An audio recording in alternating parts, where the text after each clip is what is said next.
In 1066, William the Conqueror and his fleet set off from here on the coast of Normandy. It was a remarkably well-timed trip that way, across the English Channel. The riches of England lay just over the horizon, and it was a land that would turn this Norman duke into a king. English history was about to change forever. The Normans were coming, and nothing would be the same again. But who were William and his band of rugged warriors?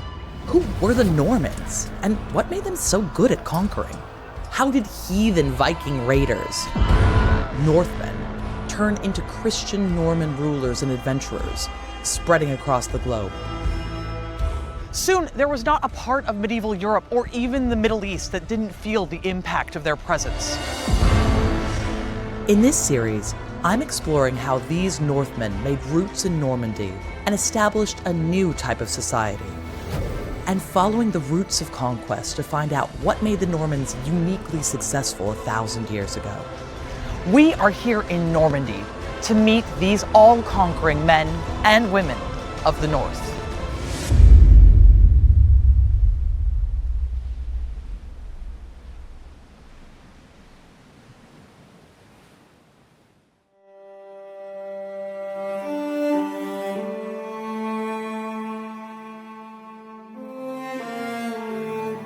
This part of northern France has always been a prosperous area. The Romans and later Germanic tribes were attracted by these riches. From the 5th century, this area then fell under Frankish control, culminating with the great European empire created by Charlemagne. Look at this absolutely luscious Norman countryside. It's incredibly fertile, and it's not just a great place for crops, but it also grows the most important crop in the Middle Ages, sheep, who are covered in wool. In a world before indoor heating, sheep and their wool mean riches, and it keeps people warm. So not only is this a wonderful place for agriculture more generally, it's a great place to be a shepherd. This means wealth and power. The Merovingian dynasty, which controlled the Frankish kingdom for centuries, took a shine to this fertile and connected area and its abundant resources. They called it Neustria, and established royal residences and monasteries across the land, including one of the most famous of them all. The medieval pilgrims struggling their way across these windy tide flats were on their way to what they called St. Michael in Peril of the Sea. But today we know it better as the magnificent monastery of Mont-Saint-Michel. The Abbey of Saint-Michel, holding relics of the Archangel St. Michael, was established just off the Frankish coast in the 8th century. It soon flourished as a place of prayer and pilgrimage.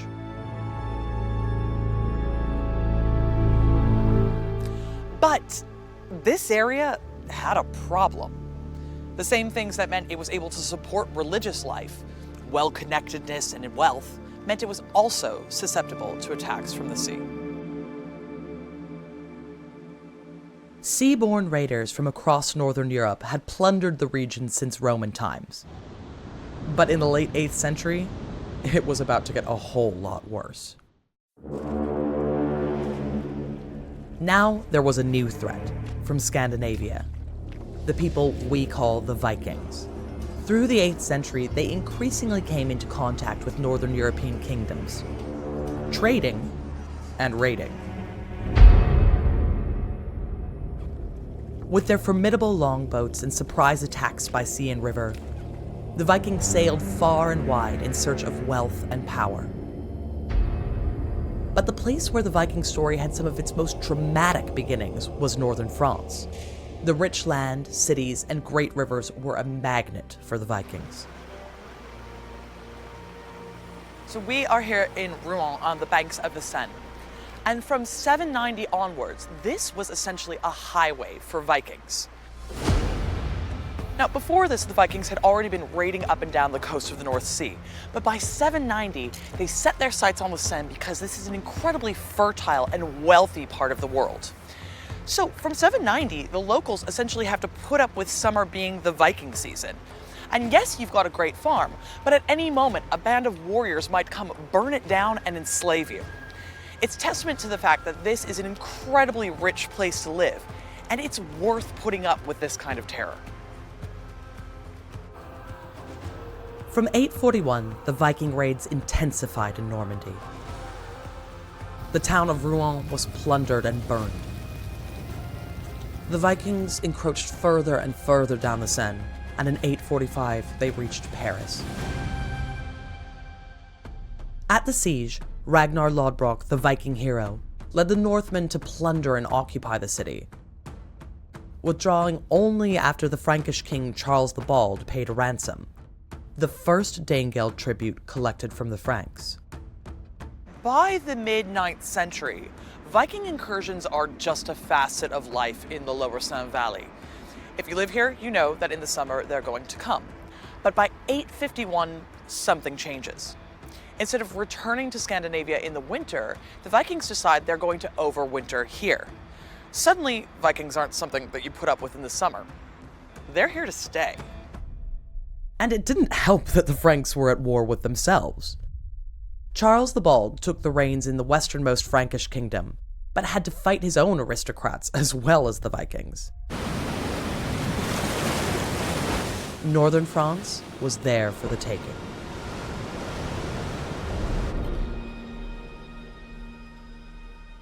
So this is an absolute delight. It's a replica Frankish village from around the time that the Northmen would have been showing up here, about the end of the 8th century. Of course, if Vikings showed up to pillage here, I think they'd be a little bit disappointed. The church that they would want to steal from is still under construction. But still, this is an excellent opportunity to see what things would have been like at that time, and I have got all dressed up for the occasion. To really understand the remarkable success of the Vikings, we've got to examine their most precious weapon, the Viking longboat. Oh, wow. Yes. That is just incredible. Yeah, we are really proud of this one. I can imagine. We really like to row with it. I'm meeting with Medie Safer, whose team at Park Ornevik constructed a longboat using the tools available to the Vikings.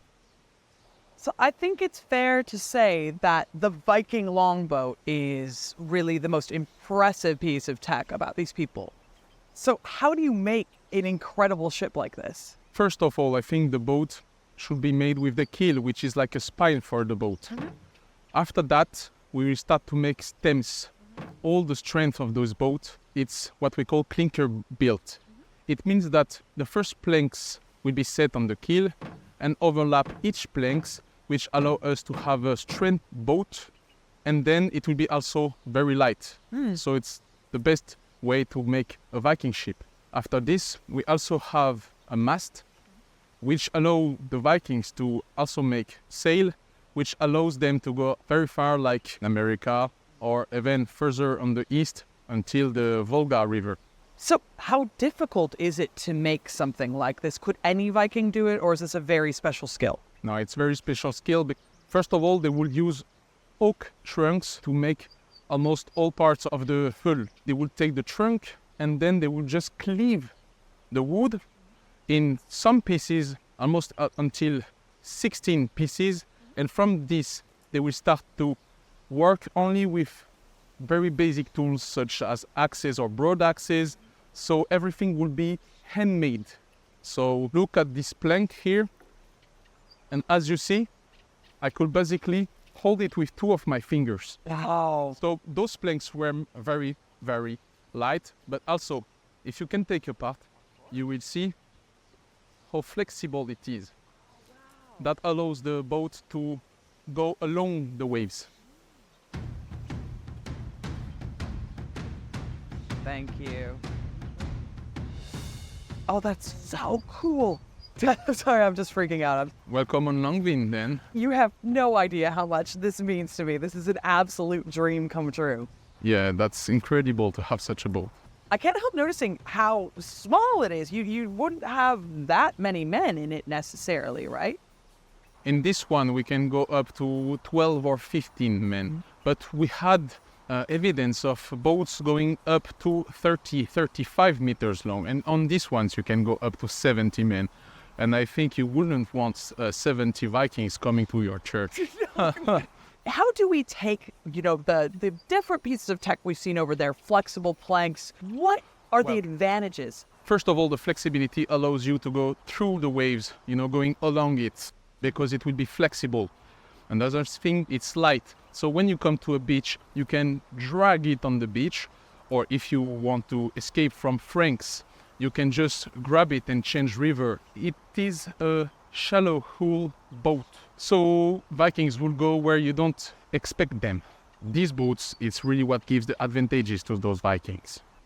I did the thing I always hate, and I immediately jumped to talking about the Vikings as just raiders and pillagers, but they're also so much more than that, right? Much more than that. First of all, what we have here is what we call langskip. So these ones will be mostly for war or pillaging. But there are other types of boats. They had trade ships. After all, Vikings, before being pillagers, they are traders. So they are famous for fur trade, amber trade, ivory from the walrus trade, slave trades too.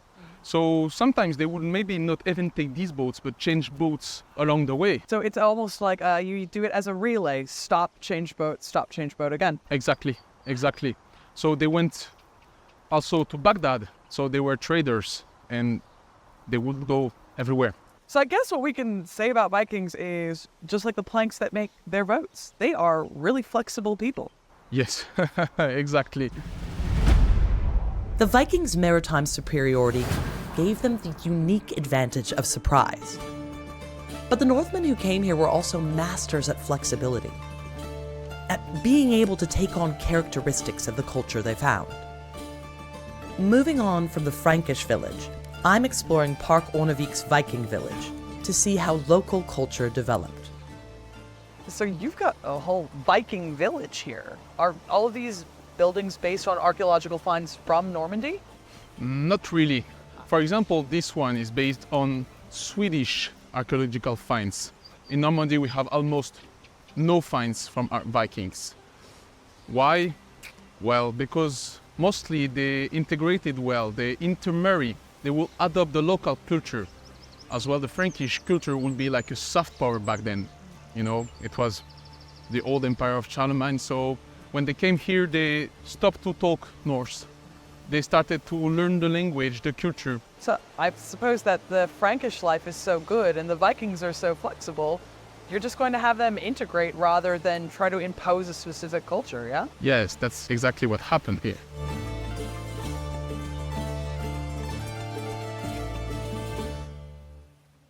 As the Vikings encroached further into Neustria and began to overwinter here, monastic communities were increasingly terrorized. In 847 AD, they pillaged the original abbey at Mont-Saint-Michel. Then, they turned their attention inland to the great religious houses along the Seine Valley, places like the great monastery at Fontenelle.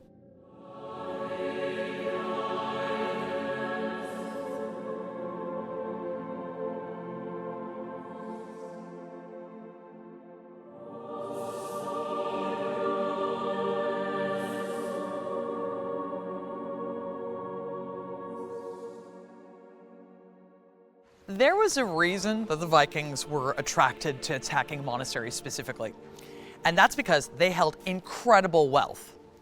They also knew that the monks had taken vows of nonviolence, so if they were attacked, there was nothing that they could do.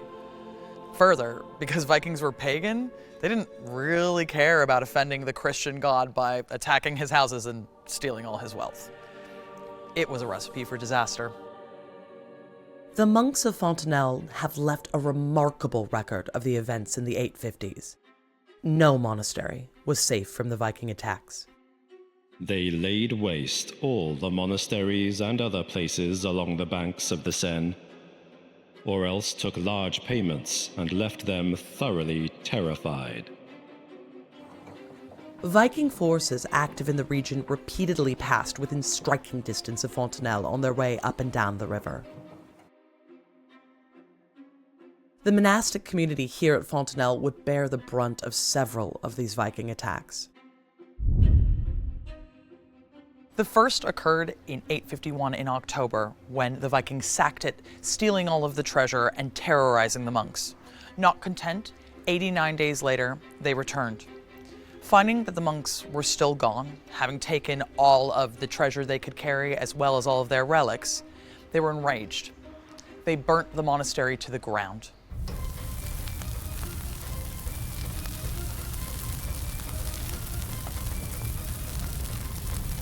This was so devastating that the community wouldn't be able to return until the 10th century.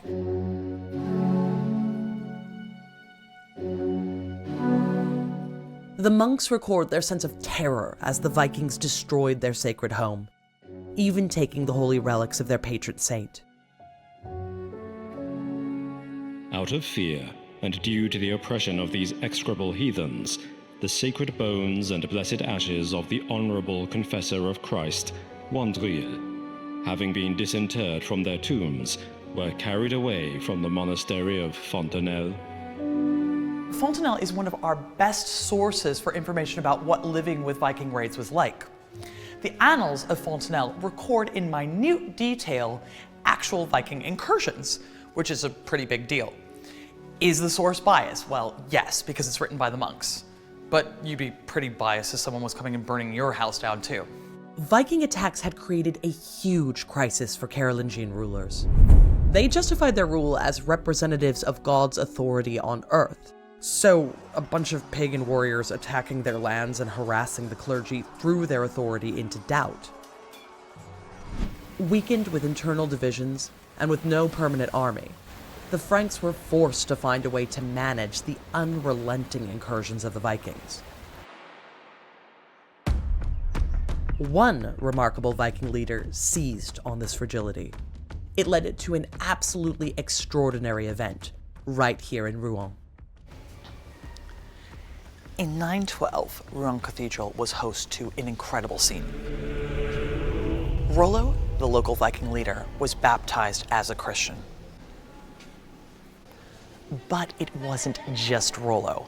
Hundreds of Viking retainers, his entire family, were all baptized at the same time. Imagine the medieval cathedral full of Franks and Vikings mixing together. Pagan warriors queuing up to be baptized and taken into the Christian fold.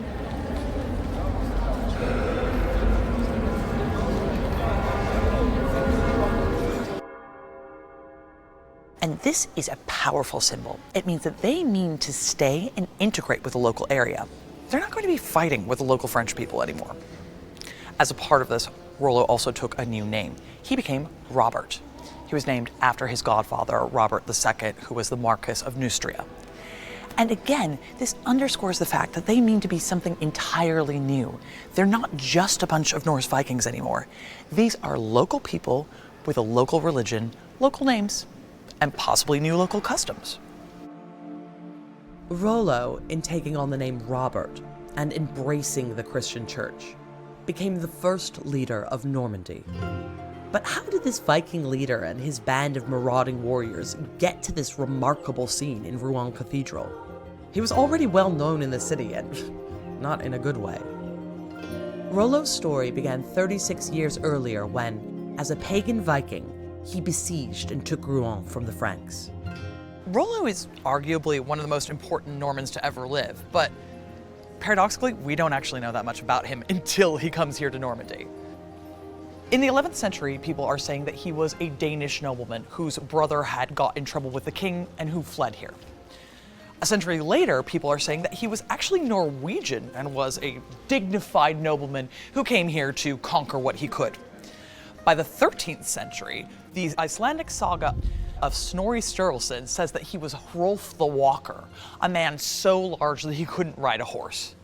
Now, these are all light on actual facts, but what it shows us is that Rollo was an important enough person in the Middle Ages that if they didn't have facts, they were willing to make them up. This myth-making is as important to medieval people as any dates or names are to us. Rollo's real-world adventures here began with violence. He took on the local ruler and besieged Rouen, virtually flattening it in the process. Hungry for more, Rollo took part in the siege of Paris in 885, and then captured Bayeux.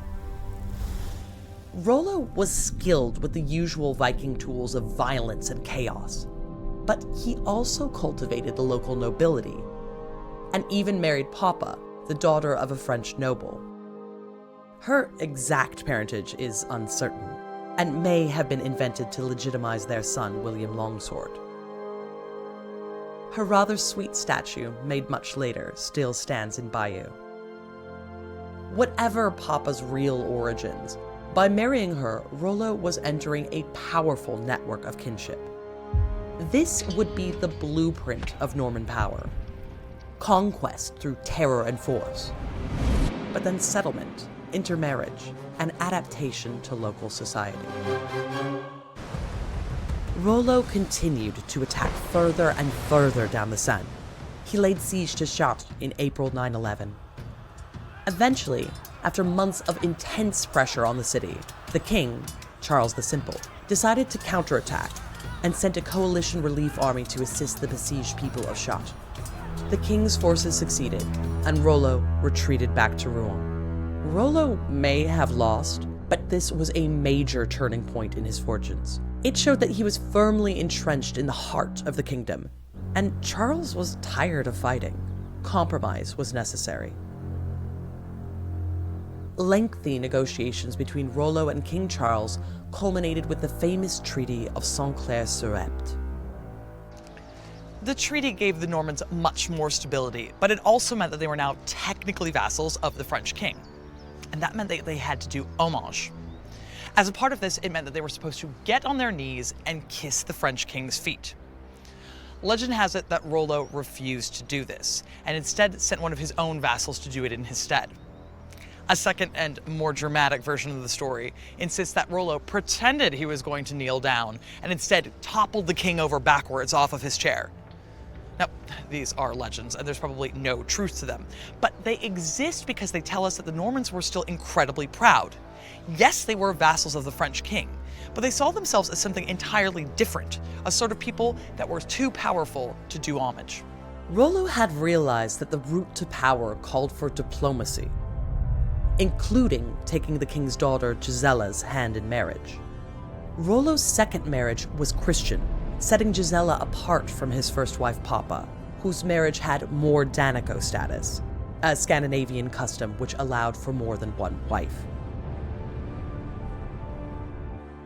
In the tiny village of Saint-Clair-sur-Epte, Rollo swore loyalty to the king, agreed to protect him from other Viking raiders, and promised to convert to Christianity.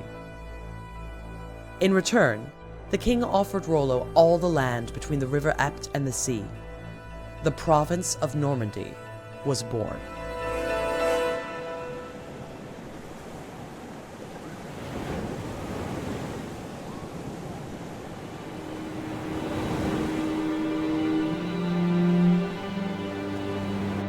Rollo's baptism in 912 AD was a key step on his integration into the Frankish world.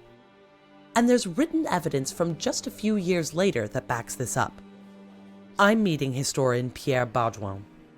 So what's very interesting about this is that ordinarily with Viking settlements, I expect less written documentation and more archaeological evidence, but you actually have some written evidence to show us, don't you? Yes, there is a diploma that is a royal acta of Charles the Simple with the first document who mentions Rollo and his companions. And the documents had been written in 918. So it's the first written evidence of Rollo.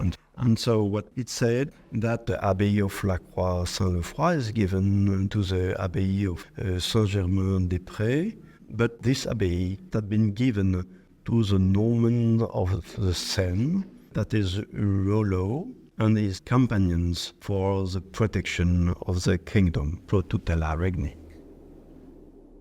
So that's amazing because it shows us that already at this point in time, Rollo is integrated to the point that the king understands him as a protector. Rollo, the former pagan Northman, but now newly baptized, was now trusted by the king in Paris to protect great Christian sites. the Viking was fast becoming a Norman. Rollo's mass baptism marked the beginning of a complex process of Christianization for the Vikings in Normandy. To understand more about the importance of Christianity to the first leaders, I'm meeting Professor Leone Hicks. So I think arguably one of the most important moments in the history of the Normans is this conversion of Rollo to Christianity.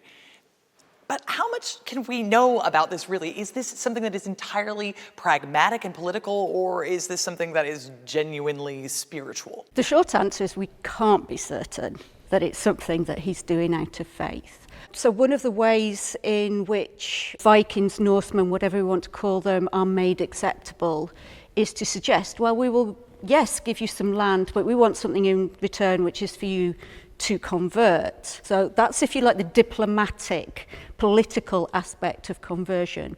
But what we do know is that after Rollo was baptized, following the Treaty of Saint-Clair-sur-Epte, he did make donations to the major Norman abbeys. And we also have indications that towards the end of his life, or during his life, he ransomed captives who were Christians. Rather, one of the chroniclers says, Shaban says, before he would have beheaded them.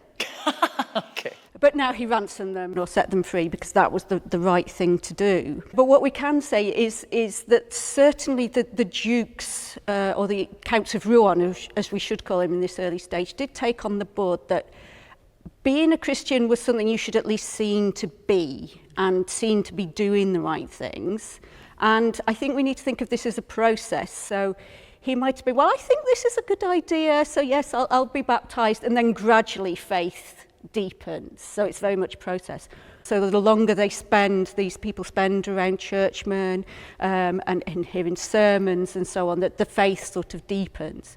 We can never get in anybody's heads as historians. We do have a slightly different take on it. So Archbishop Guy of Rouen, Guy writes to the Archbishop of Reims and said, I've got a problem. I've got these Norsemen that are settled in the Seine Valley. This is in the first decade or so of the 10th century. They've converted. They're sort of lapsing a bit, and they're going back to some of their pagan ways. They don't really know what to do. The Pope gets involved, and the advice is be patient. So very much following the model that St. Augustine adopted when he came at the late 6th century to England. Be patient, teach them, persevere. You know, they might be genuine in some respects. These are long-seated traditions that they're not ready to give up yet.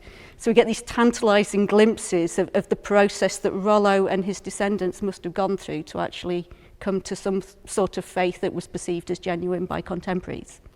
Well, I think that one thing is clear here is that as much as this might be a pragmatic decision on Rollo's part to convert, it's also really pragmatic on the part of the church as well. Yeah, I mean, absolutely. The problem is what to do with these quite violent people who have been raiding up and down the river. They've got as far as Paris and Chartres.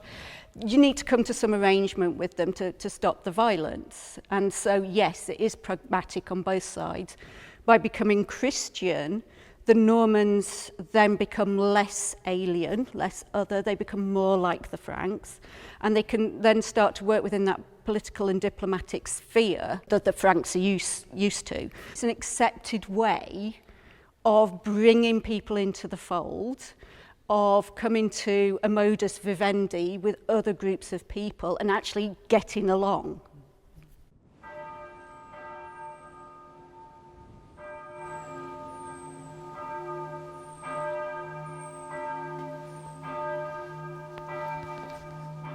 As a band of Viking pirates became a new and settled political force, this also meant embracing a new religion. And the Normans did this as they did with everything, fiercely. If they were going to be Christians, they were going to be the biggest and best Christians you'd ever seen. And that meant doing things like expanding things here at Mont-Saint-Michel. There had been churches here since the Merovingian period, but the Normans established a new monastery, where there would be monks who could pray for their souls as they engaged in warfare.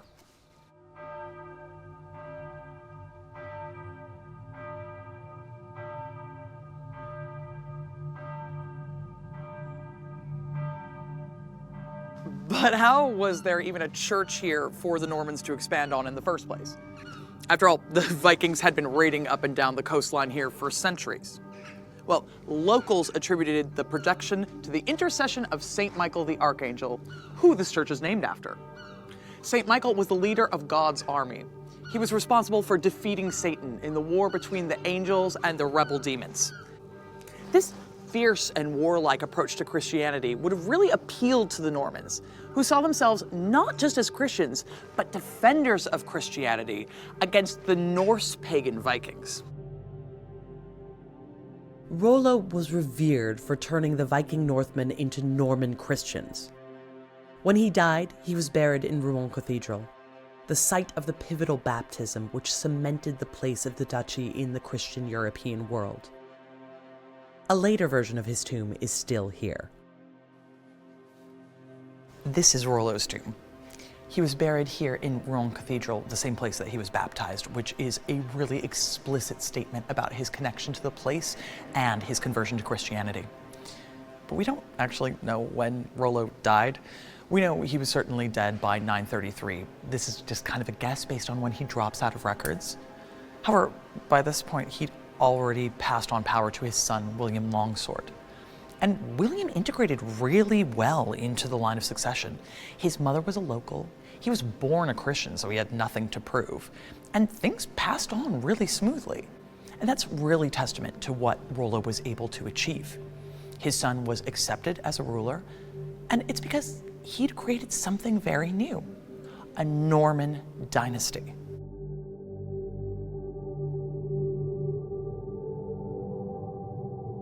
Rollo's son, William Longsword, seems to have been a sincere Christian, and he was the first duke to take interest in the restoration of the monasteries.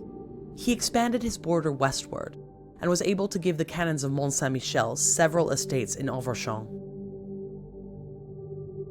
The monasteries were a kind of insurance policy, religious castles where the monks engaged in endless spiritual warfare against Satan on their behalf.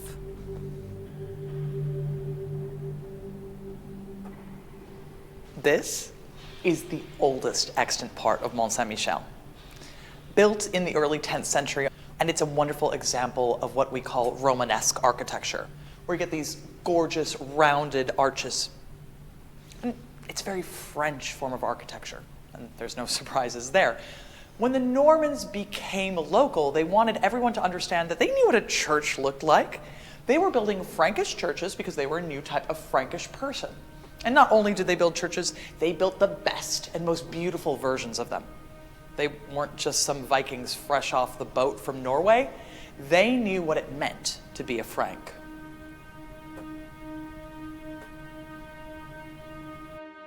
William Longsword continued and completed the expansion of Normandy westwards, receiving Continent and Avranches from the king. Scandinavian through his father and Frankish through his mother, William had been brought up a Christian. He should have been accepted by both communities. But not everyone was happy with the growth of Norman power and lands. On the 17th of December 942, William was assassinated by the men of Arnulf, the Count of Flanders. Marriage alliances could work in the Normans' favor, but they could also create perilous difficulties. On the one hand, you can convert and you become in the same religious, cultural, political milieu as the people that you're living among. But if you start marrying them, you form very strong political alliances. You've got friends on your borders that you can call on. There's that expectation then that you're not going to be fighting with, say, the Duke of Aquitaine or the Duke of Brittany. William Longsword marries Leada of Vermandois. The problem comes, Arnulf Flanders is actually excluded. He sees himself as excluded from this series of marriage alliances. So instead of having a nice ally on the northeastern borders of Normandy, you end up with somebody who is outside this sort of charm circle of all the marriages that William's making. And Arnulf possibly feels left out of these connections and sees other nobles profiting in alliance with the Normans, and so this might be one of the reasons, as well as the expansionist nature of the Normans, that leads to William's murder. And that seems to be why William Longsword met a violent end, at the behest of a jealous rival for power in northern France. By 942, William is succeeded by his son, Richard I. But that's not really an obvious point of succession because Richard wasn't a legitimate son. He's born in a really Viking way. His mother is not actually the queen, it's a Breton concubine named Sprata. So we know that there are still kind of Viking concubines kicking about the court. But he's not Viking enough that he speaks Norse, so his father sends him away to Besson, which is near Bayeux, in order to learn Norse, make sure he understands where his roots are. Another Viking thing about Richard is that he allows a slave market to operate here in Rouen, which it continues to do up until about the year 1000. That's super odd for a Christianized people because the church is really big on saying that Christians can't enslave other Christians. However, Richard is like, well, Vikings are bringing in enslaved people from Ireland and England. It's not my fault. And he wants to make sure that he's still connected with his Viking roots. He don't want to make the other Norse people angry. This is a real tension that really embodies what it means to be Norman. Despite difficult beginnings, Richard would rule Normandy for more than 50 years. He relied on the church for support and restored more church land, and established his second son, Robert II, as the Archbishop of Rouen. Peace and security again reigned in Normandy. By the time of Richard's death, aged 64 in 996, he had become known as Richard the Fearless. There was an idea of Normanness that hadn't existed before. Within 2 generations, Normandy was a consolidated duchy with a heritage and a dynastic family, not Viking nor French, but something new entirely. Richard I is succeeded by his son, Richard II. And really, Richard II's rule is completely defined by order and stability. He's the person who makes the borders of Normandy what they still are today. And as a part of this, he makes shrewd political moves like marrying his sister off to the King of England. He also commissions Dudo of Saint-Quentin to write the family history, which is how we know about all of his ancestors, basically from Rollo up to him. All of these are calculated moves, and they show that the Normans are not a family of chaos and anarchy. They are one of stability and order. The initial task of the first 4 leaders had been to expand, define, and protect Normandy's borders, which in the beginning were constantly under threat. In doing so, they created and strengthened a durable duchy. Richard II understood the importance of myth-making and cultural heritage. Like his predecessors, he was creating a dynasty through strategic marriages. But the Norman approach to marriage was much more complex than it may seem from the records. So what we find is that often the dukes are marrying Frankish women because that's politically expedient, but they also have what some historians call concubines, we might call mistresses or partners, but very actually quite deep long-term relationships with women of Danish or Norman Danish ancestry.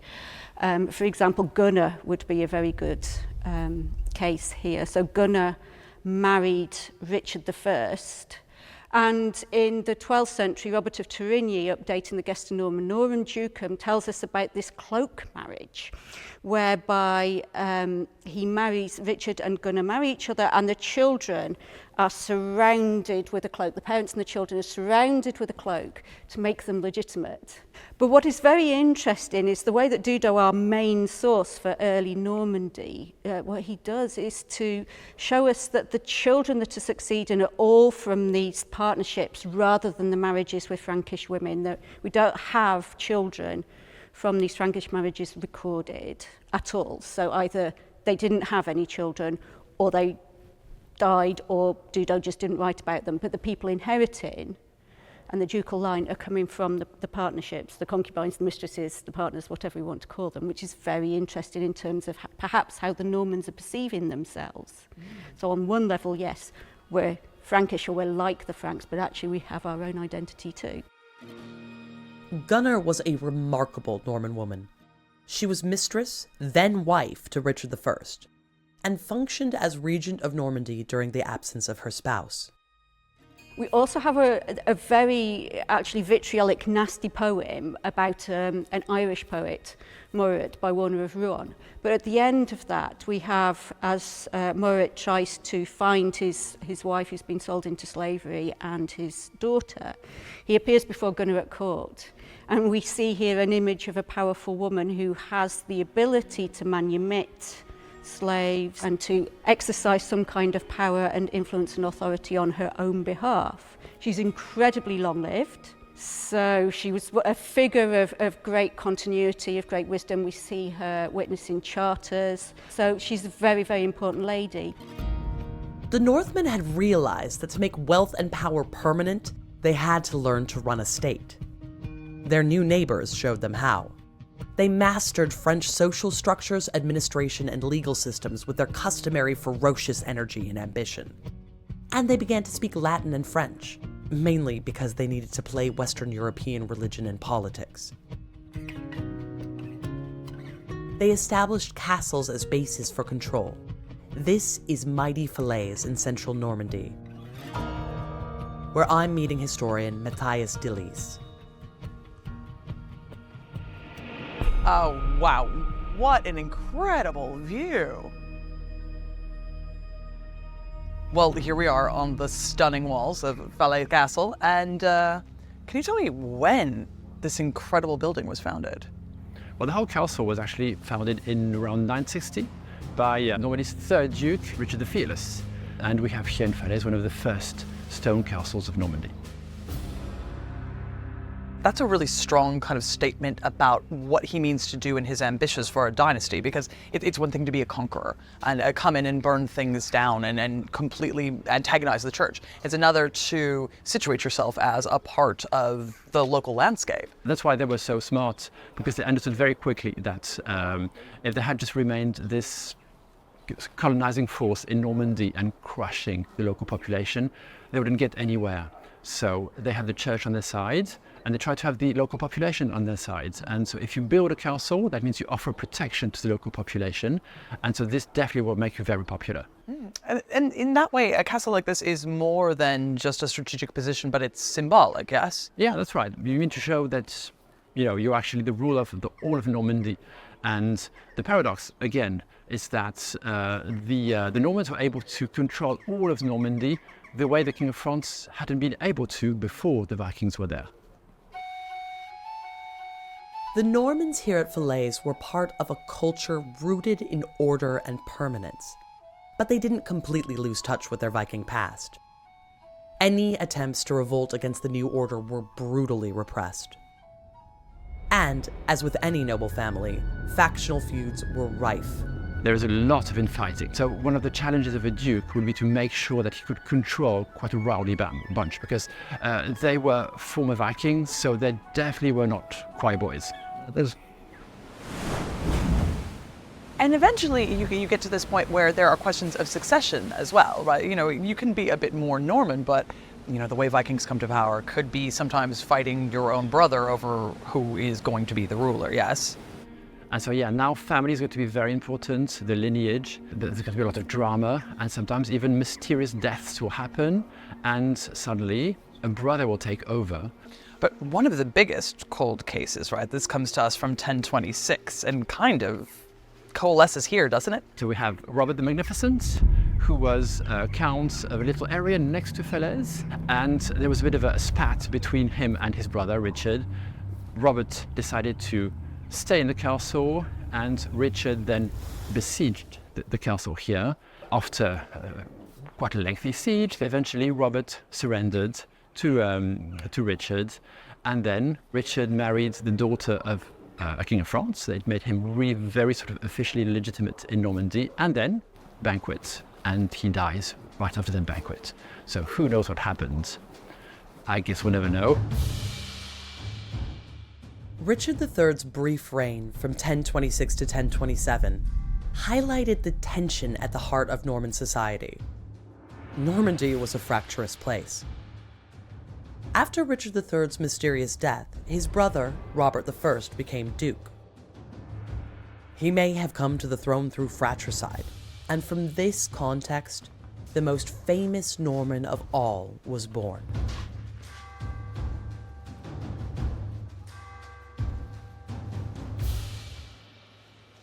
There are several myths about how William's parents met, but they all involve this well below Falaise Castle. One such version says that Duke Robert spied from the castle walls the beautiful common woman Herleva here next to the well. Overcome with lust, he does what any self-respecting duke would do at the time. He sent his servants down here to ask her to come up to the castle for a little bit of off-the-books fun. Herleva said to the servants that she might be a common woman, but she was not a common hussy. And that if Robert wanted a relationship with her, she was going to enter the front gates of the castle like a lady would. The next day, she rode in resplendent on a white horse with her hair shining down. And she became Robert's official frilla, the Danish word for a concubine. Now, this might seem a little unofficial to us, but from a Norman standpoint, it was perfectly acceptable and extremely official.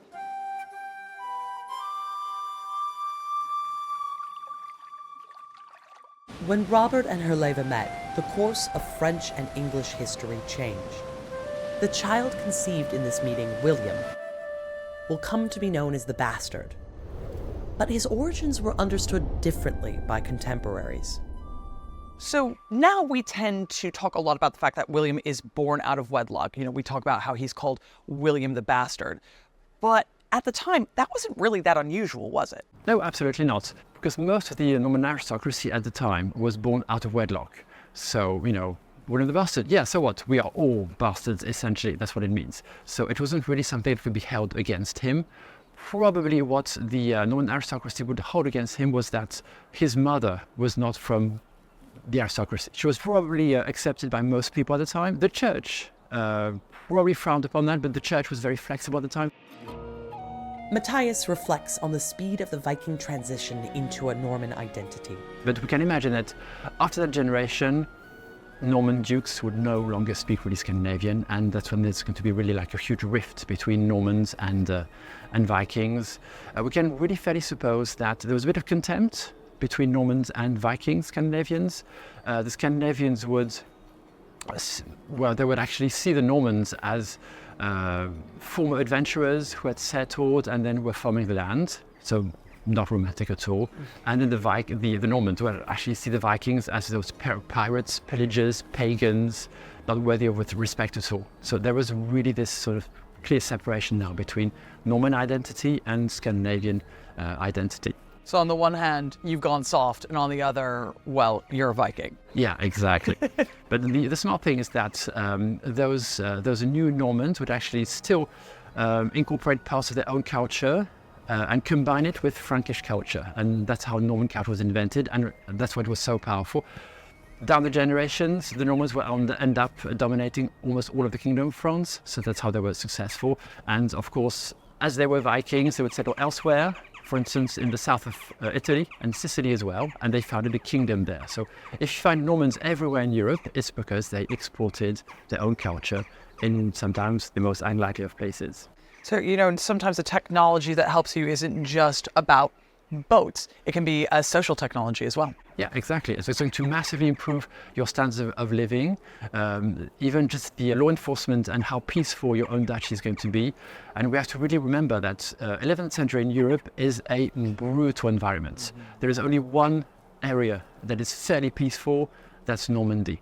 The Mont-Saint-Michel thrived during that particular period because now peace had been established. When Robert and Herleva met, the course of French and English history changed. The chaos surrounding his father's ascension to the throne would define William's early years. This, then, is the context into which William was born. Normandy was a fractious place. But the young Norman duke had powerful friends across the clergy and nobility. He had inherited a strong duchy. The Normans had combined Scandinavian seafaring ways of war and the Carolingian continental tradition of organization and strength. They had created something potent and new. Relative internal stability enabled them to turn their ferocious appetite outwards. Norman sights would soon be turning north.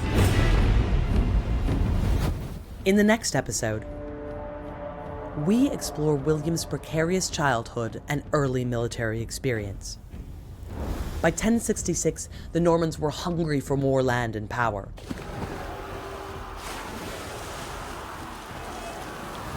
We see how William the Bastard became William the Conqueror, and what happens when the Norman ferocity confronts another culture.